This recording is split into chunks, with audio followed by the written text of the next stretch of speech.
Hello friends, आज हम लोग फिजिक्स का क्लास स्टार्ट कर रहे हैं और ये आईआईटी 2022 के लिए आपका ये फिजिक्स का क्लास स्टार्ट हो रहा है।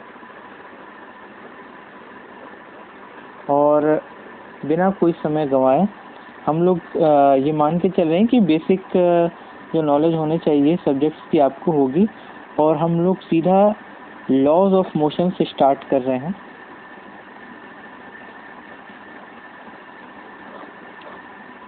लॉज ऑफ मोशन में जो छोटे छोटे कंसेप्ट होंगे, हम लोग एक CIM सीरीज स्टार्ट करेंगे।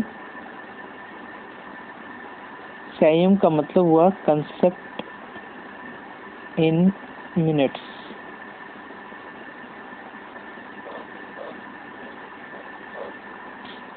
ये CIM सीरीज होगा आपके लिए, और हम लोग ऐसे CIM topic laws of motion के अंदर देते जाएंगे और आपके लिए बहुत ही बेनिफिशियल रहेगा। तो चलिए स्टार्ट करते हैं। पहला जो कंसेप्ट है वो है FBD डायग्राम, और उसमें फोर्सेस कैसे FBD को कहते हैं फ्री बॉडी डायग्राम। उसमें हम लोग देखेंगे कि कैसे फोर्सेस लगते हैं। अब सपोज आपके पास पहला जो फोर्स है वो है नॉर्मल फोर्स। कोई भी दो बॉडी रखा हो, मान लीजिए सपोज ये A है और ये B है, तो जो B का सरफेस है A पे ऊपर की ओर पुशिंग फोर्स होता है नॉर्मल फोर्स, और A का जो सरफेस होगा वो B पे डाउनवर्ड यानी पुश करने वाला फोर्स होता है। इसको कहेंगे नॉर्मल फोर्स। यानी कि अगर और ये दोनों अपने में इक्वल होते हैं कि नहीं होते हैं, ये डिपेंड करेगा फोर्स बॉडी डायग्राम के इक्वेशन पे। अब इसी एक्सप्रेशन को अगर हमें सॉल्व करना हो कि सपोज जो मास है A का वो m1 है और m2 का B है, और ये ग्राउंड पर है और रुके हुए हैं, और हमें इसका फ्री बॉडी डायग्राम बनाना है, तो कैसे बनेगा? तो इसके लिए आपको जानना पड़ेगा एक दूसरा फोर्स है जिसको कहते हैं ग्रेविटेशनल फोर्स।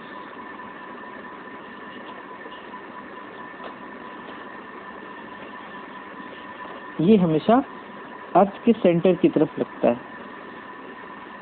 जैसे अगर हम बॉडी A की बात करें, तो अगर इसका फ्री बॉडी डायग्राम बनाएं तो ये आपका मास हो गया m1 A की m1 हो गया।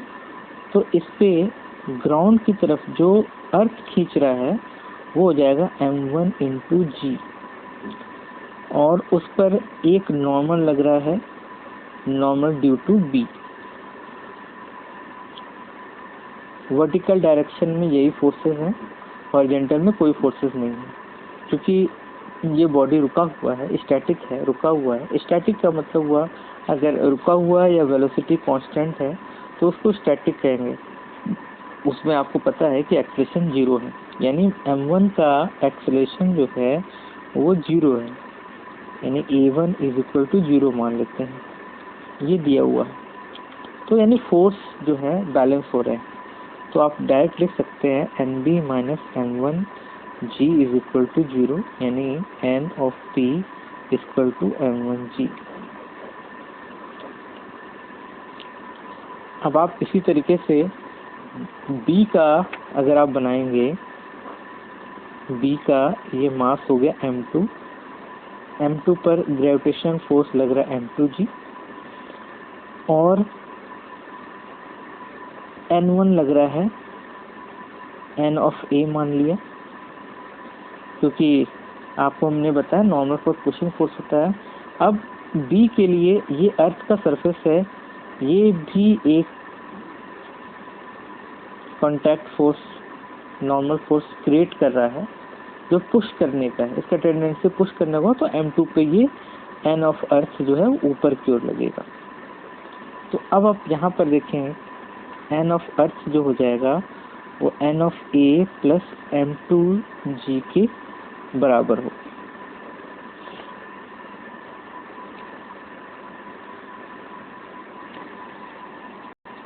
अब आप देखिए फ्रेंड्स, एक तरीका है कि अगर हमको एन ऑफ अर्थ निकालना हो तो हम क्या है, इसको पूरा एज ए होल एक सिस्टम मान लें, पूरा का पूरा एक सिस्टम। तो अब आपका सिस्टम बस ऐसे हो गया, जैसे हम पूरे दोनों ऑब्जेक्ट को एक सिस्टम मान लेंगे तो ये दोनों फोर्सेस जो हैं, जो नॉर्मल फोर्सेस लग रहे हैं ए और बी के बीच में, वो इंटरनल फोर्सेस हो जाएंगे और वो अब यूज में नहीं आएंगे। अब आप इसको एक सिस्टम जब मानेंगे M1 और M2 को, तो आप एक ऑब्जेक्ट समझ लें जो है M1 plus M2 as a whole. इस पे ग्रेविटेशनल फोर्स लग रहा है M1 प्लस M2G और अर्थ का नॉर्मल फोर्स हो गया N ऑफ E। तो आप देखें N ऑफ E को हम डायरेक्ट M1G प्लस M2G लिख सकते हैं यहाँ से।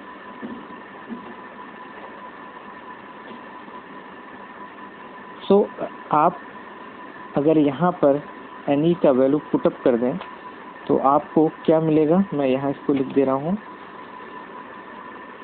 NE आप देखें normal force due to earth जो है वो NA प्लस जो है M2G के बराबर है, और NE आपको पता है कि हम डायरेक्ट M1G प्लस M2G लिख सकते हैं। तो हम N of A plus M2G लिख दिए। अब आप M2G से M2G कैंसिल कर दें तो यहाँ आपको N ऑफ A आ गया M1G। अब आप देखें N ऑफ B जो हम लोग निकाले थे वो भी M1G ही आया था। तो ये देखिए N ऑफ M1G ही आया था। तो आपने ये समझा कि NA और NB इस केस में बराबर है। तो आपने देखा कि जो इंटरनल नॉर्मल फोर्सेस हैं वो इक्वल हैं और अपोजिट है, इसीलिए वो कैंसिल आउट हो जा रहा है। तो नॉर्मल फोर्सेस जो दो ऑब्जेक्ट के बीच में लग रहे हैं, दो सरफेस के बीच में जो लग रहे हैं, वो पुशिंग फोर्सेस होते हैं और अपोजिट होते हैं, और उनका मैग्नीट्यूड जो होता है वो इक्वल होता है। और दूसरा कंसेप्ट हम लोग सीखे कि अगर हम इसको एज ए होल एक सिस्टम मान लें तो हम इंटरनल फोर्सेस को बिना स्टडी किए हम डायरेक्ट एन ऑफ अर्थ निकाल पाए।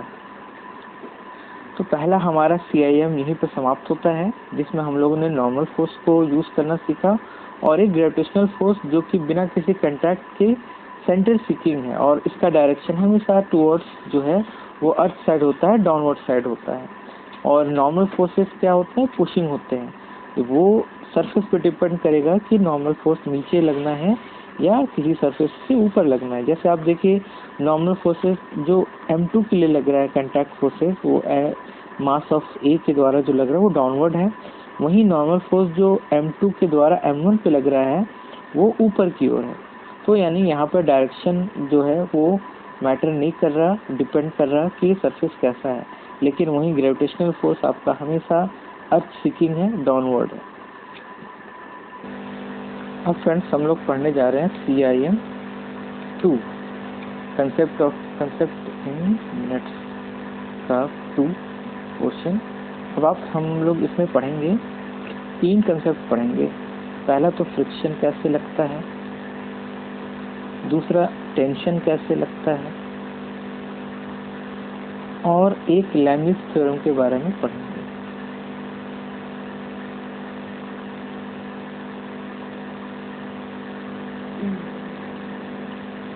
देखिए फ्रेंड्स, सपोज कर लें कि एक ब्लॉक A है और उस पर एक ब्लॉक B रखा हुआ है।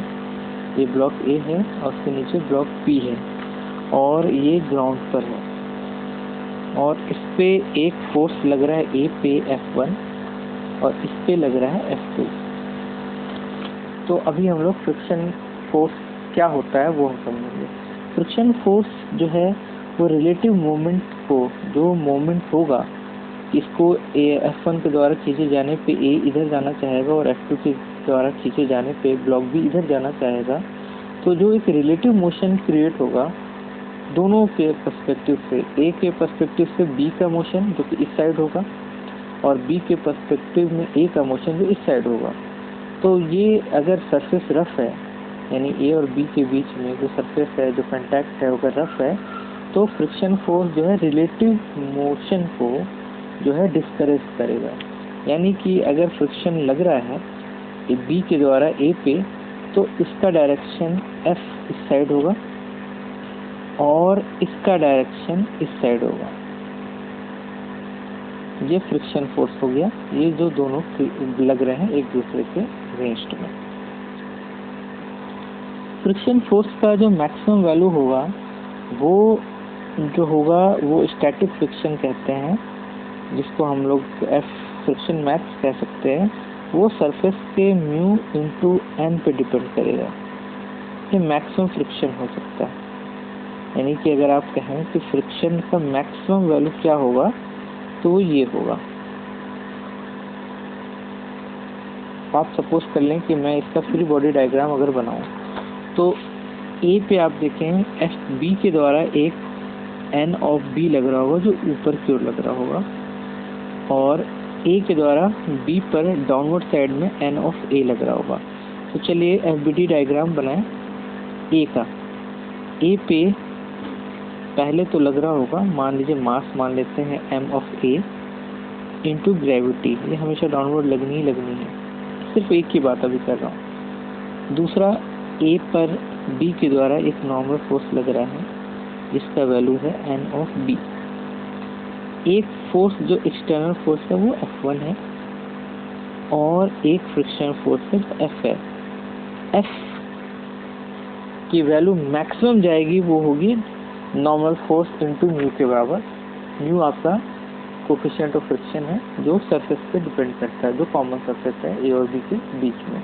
तो ये है आपका जो force body free body diagram है ए का। उसी तरीके से अगर आप बी का देखें, तो बी पे एक डाउनवर्ड फोर्स लग रहा है एम ऑफ बी इंटू जी। ये तो हमेशा डाउनवर्ड लगना ही है। दूसरा, ए के द्वारा जो नॉर्मल फोर्स लग रहा है एन ऑफ ए नीचे की ओर। F2 जो एक एक्सटर्नल फोर्स है और इसके मोशन को रोकता हुआ F।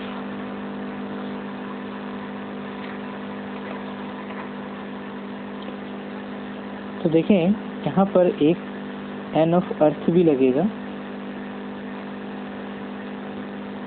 जो अर्थ के द्वारा वी पे लग रहा है। ये सारे डायग्राम आप देखें कैसे लग रहा है। फ्रिक्शन का कंसेप्ट हमें बताने का यही था कि रिलेटिव मोशन को वो रोकता है। अब हम लोग इसको आगे सॉल्व करेंगे। अभी फ्रिक्शन के डायरेक्शन को हमने बताने के लिए ये आपको इलस्ट्रेशन दिया था। अब आ जाए टेंशन।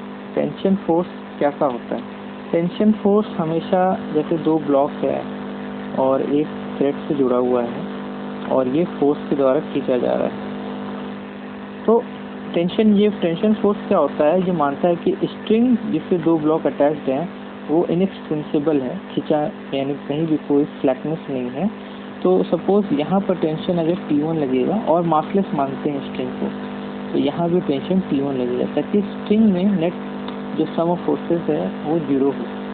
और टेंशन अगर मासलेस है और स्ट्रिंग फ्लैट नहीं हो रहा तो थ्रू आउट टेंशन जो है वो कांस्टेंट होता है और मोशन के अगेंस्ट लगता है। ऐसा नहीं कि टेंशन आप इधर लगा दें। फोर्स इस बॉडी का जो इंटेंडेड फ्लो है वो इस साइड है, टेंशन अपोजिट लगेगा, ठीक है। और जहाँ अपोजिट लगा, यहाँ इस पोर्शन पर अगर इस साइड लग रहा है तो इस साइड आप उसका उल्टा लगा दें। तो यही टेंशन जो ब्लॉक ए के लिए अगर ये मोशन को रोकने का जो टेंडेंसी है वो क्रिएट कर रहा है, वही टेंशन ब्लॉक बी में मोशन क्रिएट करने की टेंडेंसी ला रहा है। तो टेंशन दोनों काम कर सकता है और ये स्ट्रिंगलेस हो मासलेस हो तो टेंशन कांस्टेंट रहता है। टेंशन का डायरेक्शन लगाने का यही है। अब हम लोग आ जाएं लेमिस थ्योरम के बारे में। लेमिस थ्योरम क्या कहता है कि अगर तीन फोर्सेस की बात करता है, मान लीजिए F1 है, F2 है और सपोज कर लीजिए F3 है। अगर ये इक्विलिब्रियम में है यानी कि बॉडी जो है वो कांस्टेंट है, तो आप इसको देखिए दो तरीके से समझ सकते हैं। जो एक इजी वे है कि आप इसके बीच का सभी एंगल को अगर आप जान रहे हैं, सपोज θ1, θ2, θ3 है, और ये F1, F2, F3 जो है वो इक्विलिब्रियम में है, इसको कहते हैं लेमीज थ्योरम। ये सिर्फ 3 फोर्सेस पे ही लगता है, ओनली 3 फोर्सेस। तो लेमीज थ्योरम ये कहता है कि F1 बाई इसके सामने का angle sine θ2 is equal to F2, ये F2 है, इसके पीछे जो डायरेक्ट अपोजिट एंगल है वो साइन θ3 है, is equal to F3 by sine θ1। आप इससे डायरेक्ट जो है वो फोर्सेस के बीच का रिलेशन निकाल सकते हैं। नहीं तो आप अगर इक्विलिब्रियम में है तो सारे फोर्सेस को x एक्सिस में तोड़कर और y एक्सिस में तोड़ करके सिग्मा fx को 0 और सिग्मा fy को 0 करके भी निकाल सकते हैं। इसमें फ़ायदा ये है कि आप कई फोर्सेस, कितने भी नंबर ऑफ फोर्सेस हों, उनको x एक्सिस और y एक्सिस में तोड़ करके उसको 0 दिखा सकते हैं। लेकिन लेमीज थ्योरम सिर्फ 3 फोर्सेस में ही लगता है। अगर आपके पास 3 फोर्सेस हैं और वो इक्विलिब्रियम क्रिएट कर रहे हैं किसी मास पे, तो आप यूज़ कर सकते हैं। 3 से ज़्यादा हो गया या 3 से कम हो गया तो आप नहीं यूज़ कर सकते हैं। इसको फिर हम लोग आगे और इलस्ट्रेट करेंगे। तो आज हम लोगों ने CIM सीरीज़ में CIM1 और CIM2 देखा है, और आगे नेक्स्ट क्लास में हम लोग इस CIM पे कुछ क्वेश्चंस करेंगे। तो ये मेरा पहला टॉपिक था IIT-JEE 2022 के लिए। मैं आपसे ये वादा कर सकता हूँ कि फिजिक्स IIT फिजिक्स मेंस के लिए, IIT-JEE मेंस के लिए जो फिजिक्स का सिलेबस है, हम लोग 2022 से पहले सारे HC वर्मा और IIT मेंस आए हुए क्वेश्चन को डिस्कस करके चैप्टर क्लोज करेंगे।